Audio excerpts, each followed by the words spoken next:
Chapter 7, Faith in the Fire, Living with It If I Have to. There's a certain kind of faith that doesn't shout loud in the sanctuary, but it stands strong in the storm. There's a faith that doesn't always feel like a dance, but it knows how to survive the fire.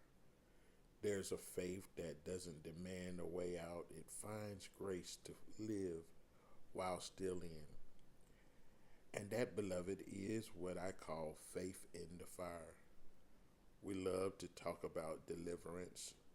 We run when we hear that God is making a way of escape. But what happens when the fire doesn't fade?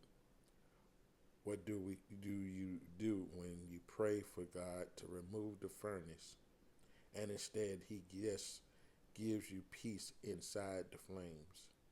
Or better yet, what happens when you ask God to remove something that is not going to get moved because you know it is a necessity for your life and your assignment?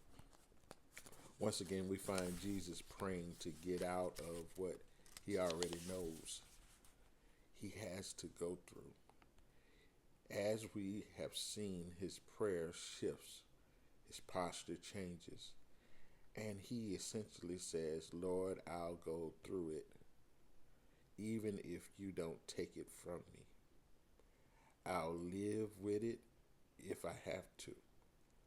I will deal with everything that comes with it because I know you are not going to move it.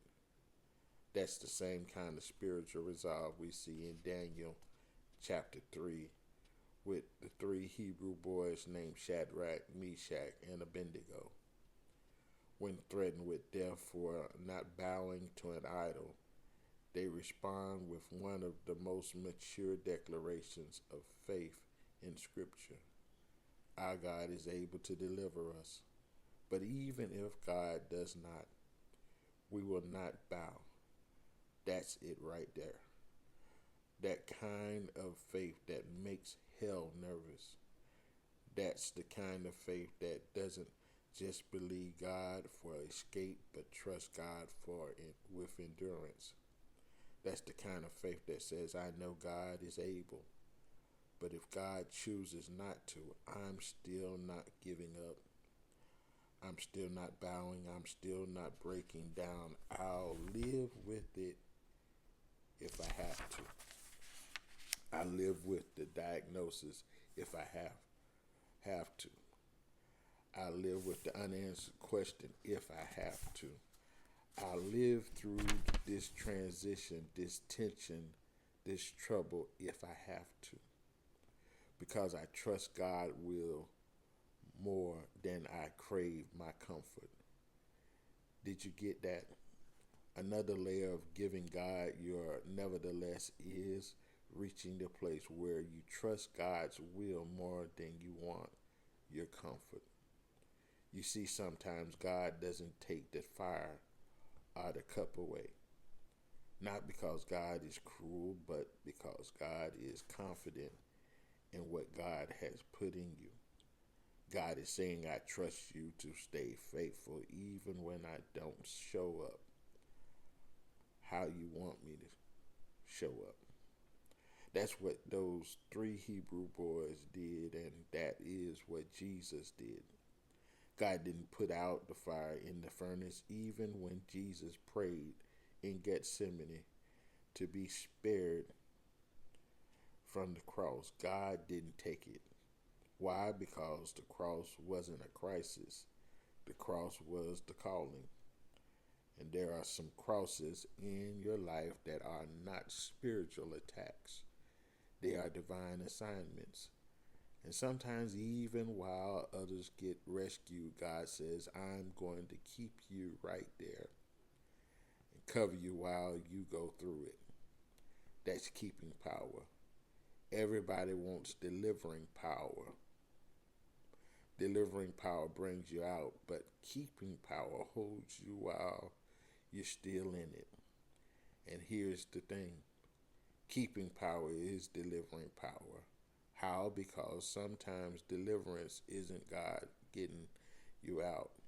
Sometimes deliverance is God not removing what you want to be out of, but keeping you while you are in it such a way that you no longer look like what you are going through. And when you can be in it without it being in you, that is deliverance by being kept. The saints used to sing the great hymn, "Oh, to be kept by Jesus, kept by the power of God, kept from the world unspotted, treading where Jesus trod."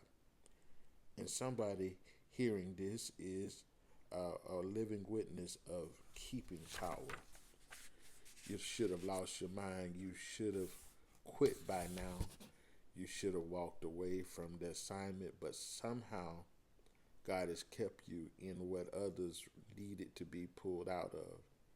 Here's the thing you need to know about yourself and trust about God when it comes to you. God knows your capacity. God knows your maturity, even when you don't. God knows what you're in, even when you don't. That's why the Apostle Paul could say, "I asked God 3 times to take this thorn away. But God said, my grace is sufficient." In other words, live it with it, and grace will carry what grit can't. That's not just survival, that's spiritual growth, grown folks' faith. Grown folk faith. I like that. It means you don't just serve God when it feels good. You stay in the fire or move toward your cross because you trust God. You are at peace with your nevertheless. You don't have peace because it's painless. You have peace because God's presence walks with you through it. That's what happened to those 3 Hebrew boys. They got thrown in, bound in the fire. But when the king looked in, he said, "Didn't we throw in 3? But I see 4. There it is. God is with me in it." That should be your testimony. That's why you're not consumed. That's why you haven't cracked. That's why you're still functioning while carrying fire level pressure, because God is with you in it. So here's the declaration for every trembling soul who's still trusting. I'll live with it if I have to, because God's presence is greater than my pain. God's strength is bigger than my suffering. And even if God doesn't change it, I still trust God.